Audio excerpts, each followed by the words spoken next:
नाज़रीन, ये मंज़र है भिंडी में ढक्की के मकाम पर।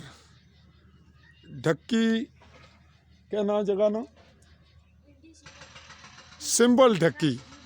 नाज़रीन, यहाँ मुनव्वर हजाम का मामला चल रहा है उमर वालिद नज़र सुलेमान वगैरह के साथ। ये चंद दिन कबल जब यहीं पर सहाफ़ी चौधरी फजल रहमान पर हमला हुआ तो ये उस वक्त ग्राउंड था और यहाँ पहाड़ था।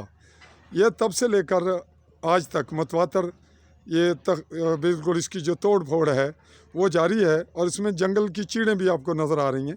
इसकी किस्म क्या है, इस पे पटवारी क्या रिपोर्ट दे रहा है, क्या महकमा माल का इसमें कोई रोल है, वो इसको सरकारी को दूसरे की मलकियत कैसे बना, इसकी दस्तावेज़ात कैसे बनी, और इस घराने का जहाँ मैं मौजूद हूँ इनका रास्ता कहाँ पे था, कहाँ गया, इनके मवेशी कहाँ से गुजरेंगे और इनको मुक़य्यद करने का मकसद क्या है, जिनकी मलकियत है ये कहाँ जाएंगे, इनकी कौम हजाम है, क्या इनका हजाम होना कहीं जुर्म ठहरा है, इस जुर्म की इन्हें कौन सी सज़ा दी जा रही है, क्या मुस्तकबिल करीब में इस घराव का मकसद इस जगह से इनको देश निकाला करना है ताकि ये खौफज़दा होकर यहाँ से चले जाएं और फिर ये मुकम्मल तौर पर इनके कब्ज़े में आ जाए।